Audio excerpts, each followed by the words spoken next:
থেকে আইএসএসবির জন্য প্রস্তুতি শুরু করা প্রয়োজন। আইএসএসবি যে সমস্ত গুণাবলী সম্পন্ন প্রার্থীর খোঁজ করে, শিশুকাল থেকেই পরিবারে আমাদের জীবনে সেই সকল বিষয়ে শিক্ষা শুরু হয়।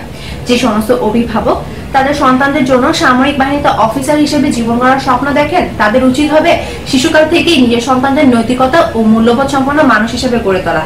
কারণ নৈতিক মূল্যবোধ রাতারাতি গড়ে তোলা সম্ভব নয়। নৈতিকতা এবং মূল্যবোধ সম্পন্ন মানুষ শুধুমাত্র সামরিক বাহিনীর চাহিদা নয়, সকল প্রতিষ্ঠানই তাদের খোঁজ করে। তারা জীবনের সকল ক্ষেত্রে মানব কল্যাণে অবদান রাখতে সাহায্য করে। সামরিক বাহিনীকে যারা পেশা হিসেবে গ্রহণ করতে চায়, তাদের স্কুল এবং কলেজ জীবন থেকে নিয়মিতভাবে প্রস্তুতি গ্রহণ করা উচিত। পরীক্ষায় ভালো ফলের পাশাপাশি পাঠ্যপুস্তকের মৌলিক বিষয়গুলি জানতে হবে, সৃজনশীল হতে হবে, পাঠ্য বই বহির্ভূত কার্যক্রমে অংশগ্রহণ করতে হবে, উদ্যোগী এবং উদ্যমী হতে হবে। এছাড়াও নেতৃত্বের গুণাবলী, নৈতিকতা এবং মূল্যবোধ, শারীরিক যোগ্যতা, সামাজিকতা, নিয়মিত পড়াশোনা ও জ্ঞান চর্চা, সাম্প্রতিক বিষয় সম্পর্কে অবগত থাকা, বিভিন্ন ভাষায় দক্ষ, ভদ্রতা, নম্রতা, পরোপকারিতা ইত্যাদি বিষয়ে নিজেকে গড়ে তুলতে হবে। যারা এখন কলেজের প্রথম এবং দ্বিতীয় বর্ষে আছো এবং সামরিক বাহিনীতে অফিসার হিসেবে জীবন গড়তে চাও, তাদের উচিত হবে এখন থেকেই প্রস্তুতি গ্রহণ করা।